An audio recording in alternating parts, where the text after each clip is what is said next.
व्यासपीठावर उपस्थित असलेले अशोकजी वालम, आपले नेते प्रकाशजी, आमच्या महानगरपालिकेचे सर्व अधिकारी आणि हजारोंच्या संख्येने उपस्थित माझ्या सर्व भगिनी, मला खरोखर तुमच्या आधी सहनशीलतेला दाद दिली पाहिजे की महानगरपालिकेचं काम आटपल्यानंतर तुम्ही आंदोलन करताय, म्हणजे जनतेची सेवा झाल्यानंतर आम्हाला फायदा मिळाला पाहिजे या दृष्टिकोनातून तुम्ही आंदोलन करताय। मी अनेक आंदोलनं बघितलेली आहेत। या आंदोलनामधलं सगळ्यात जर आदर्शवत आंदोलन कुठचं असेल तर हे तुमचं आहे असं म्हटलं तर चुकीचं ठरणार नाही। मला ज्यावेळी या आंदोलनाविषयी कळलं तेव्हा माननीय मुख्यमंत्री एकनाथ शिंदे साहेबांची चर्चा केली। जसं आताच अशोक वालम साहेबांनी सांगितलं, एक संवेदनशील मुख्यमंत्री या महाराष्ट्र राज्याला आपल्या सगळ्यांना लाभलेले आहेत। आपल्याला आठवत असेल की मुख्यमंत्री माझी लाडकी बहीण योजना, ज्याच्यामध्ये तुम्हाला देखील फायदा होणार आहे। दर महिन्याला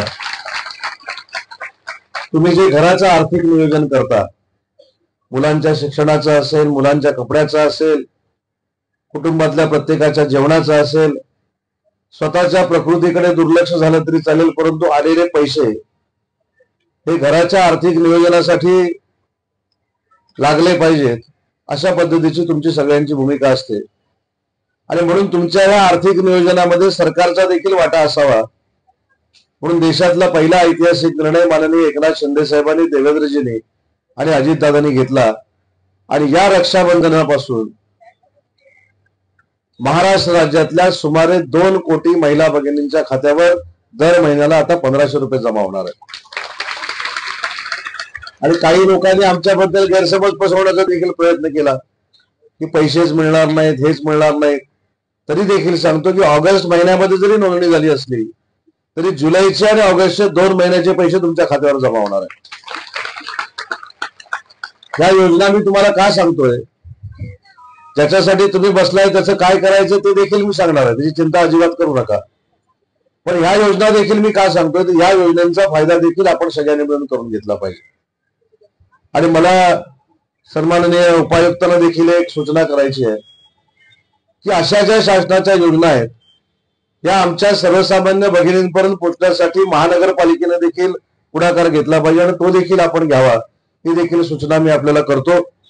आपल्या ज्या प्रमुख मागण्या आहेत, या प्रमुख मागण्यांमध्ये आपल्याला किमान वेतन मिळालं पाहिजे ही आपली मागणी आहे।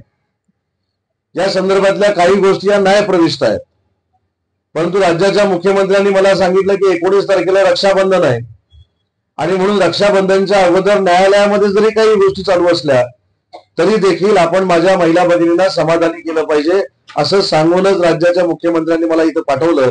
त्याच्यामुळे मला जे काही तुम्हाला समाधानी करता आलेलं आहे त्या गोष्टी मी इथे आपल्याला सांगतो। आज आपला 2700 महिला भगिनींचा हा प्रश्न आहे आणि 2700 महिला भगिनींना 12,000 रुपयाचा पगार आहे। आज आम्ही सगळ्यांनी बसून चर्चा करून माननीय मुख्यमंत्र्यांच्या आदेशानुसार मी देखील महानगरपालिकेचे आयुक्त भूषण गगराणी साहेबांची चर्चा केली, त्यावेळी हे दोन्ही अधिकारी त्या ठिकाणी उपस्थित होते। आणि आता कोर्टामध्ये जे काय होईल ते होईल, परंतु त्या 12,000मध्ये 2,000 रुपये वाढवण्याचा आज या बैठकीमध्ये आम्ही निर्णय घेतलेला आहे। दुसरा महत्वाचा निर्णय जो आहे, प्रसूतीची रजा आपल्याला जी आवश्यक होती ती प्रसूतीची रजा देण्याचा देखील निर्णय आजच्या बैठकीमध्ये आम्ही घेतलेला आहे।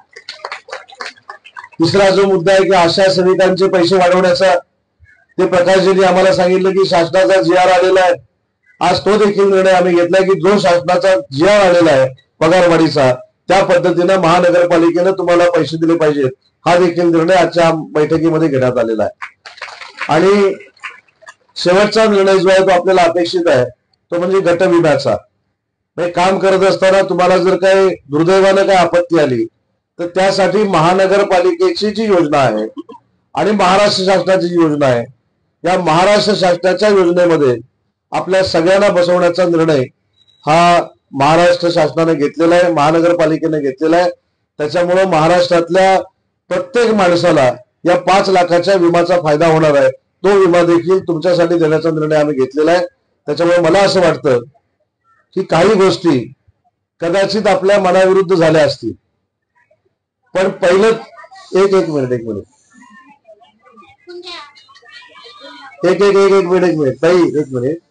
मिनिट मी तुमच्यासाठी इथं सकारात्मक इथं आलेलो आहे. सकारात्मक आल्यानंतर तुमची भूमिका देखील सकारात्मक असली पाहिजे. आणि याच्यानंतर आम्ही असा एक निर्णय घेतलेला आहे की येत्या 8 दिवसात कदाचित गुरुवारी किंवा शुक्रवारी ज्या मागण्या तुमच्या प्रलंबित राहत आहेत त्याच्यासाठी पुन्हा एकदा माझ्या अध्यक्षतेखाली सविस्तर बैठक भूषण गगराणी साहेब आणि सगळे अधिकारी यांच्या उपस्थितीमध्ये घेण्याचा निर्णय झालेला आहे. ज्या काही त्रुटी याच्यामध्ये राहिल्या असतील त्या देखील पूर्ण करण्याचा निर्णय आज आम्ही या बैठकीमध्ये घेतलेला आहे. त्याच्यामुळे मला असं वाटतं की किमान वेतनपर्यंत तुम्हाला जायचं आहे, मला देखील माहिती आहे, पण किमान वेतनपर्यंत जात असताना तुमच्या समोरच्या जशा अडचणी आहेत तशा महानगरपालिकेच्या समोरच्या देखील अडचणी आहेत, त्या बसूनच आपल्याला सोडवायला लागतील.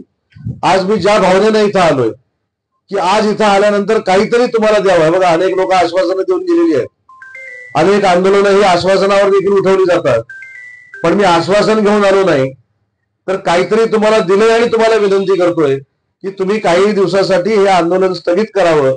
पुन्हा एकदा बैठकीला मी स्वतः येणार आहे 8-10 दिवसामध्ये. प्रकाशजी, आपल्याला देखील मी सांगितलेलं आहे ती बैठक आपण घेऊ आणि त्या बैठकीमध्ये अजून तुमचं जे समाधान करायचं आहे ते समाधान करण्याचा प्रयत्न महानगरपालिकेच्या माध्यमातून आम्ही नक्की करू. हा शब्द आज इथे बसलेल्या सगळ्या महिला भगिनींना मी देतो. शेवटी थोडा आपण हा देखील विचार केला पाहिजे. तुमच्या भावनांशी मी नक्की सहमत आहे, पण मंत्री म्हणून, शासनाचा प्रतिनिधी म्हणून मी इथं आलोच नसतो तर 2000 रुपये देखील वाढले नसते. मी इथं आलोच नसतो तर प्रसूतीची रजा देखील मिळाली नसती. मी इथं आलोच नसतो तर आशा सेविकांचा पगार देखील वाढला नसता.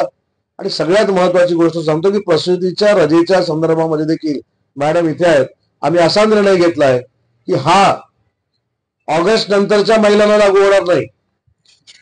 काही महिलांचे जर 3 महिने त्या सुटीचे उरले असतील तर त्या 3 महिन्याच्या सुटीचा फायदा देखील त्या महिलांना दिला जाणार आहे. एवढा चांगला निर्णय आम्ही घेतलाय. त्याच्यामुळं ज्यावेळी आपण सकारात्मक निर्णय घेतो तरी तुमचं देखील पाऊल एक पुढे आलं पाहिजे.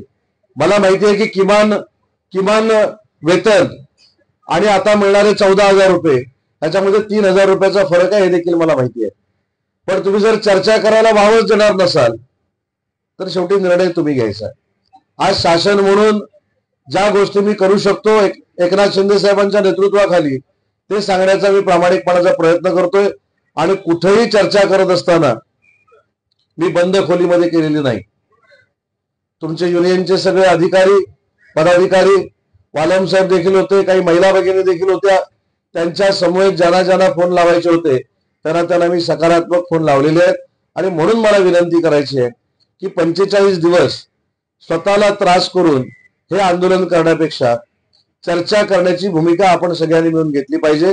आणि चर्चा करत असताना नुसती चर्चा करावी असं माझं मत नसल्यामुळं काहीतरी तुम्हाला दिलेलं आहे त्याच्यानंतर आपण चर्चा करू, ही प्रकारची आमची भूमिका आहे.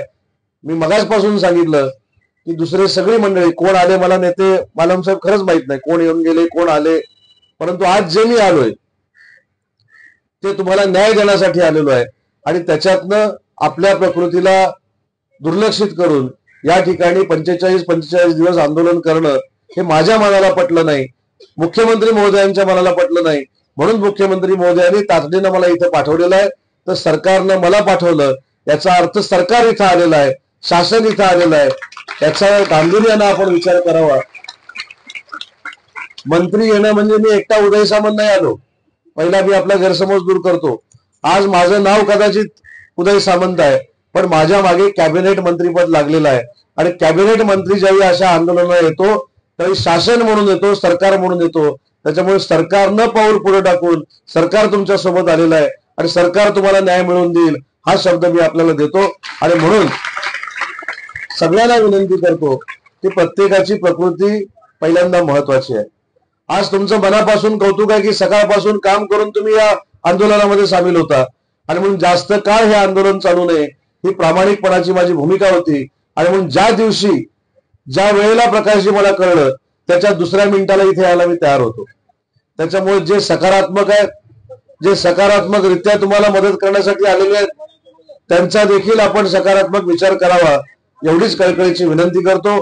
प्रकाशची निर्णय तुम्ही नंतर बसून घ्यावा, पण माझी शासन म्हणून आपल्याला विनंती आहे की शासनानं एक पाऊल नाही 4 पावलं पुढे टाकलेली आहेत. त्याच्यामुळे 4 पावले पुढे टाकलेली असल्यामुळं तुम्ही देखील 4 पावलं पुढे यावं, चर्चेला बसावं आणि उरलेल्या मागण्या ज्या आहेत त्या चर्चेअंती सोडवाव्यात एवढीच विनंती करतो आणि थांबतो. जय हिंद, जय महाराष्ट्र.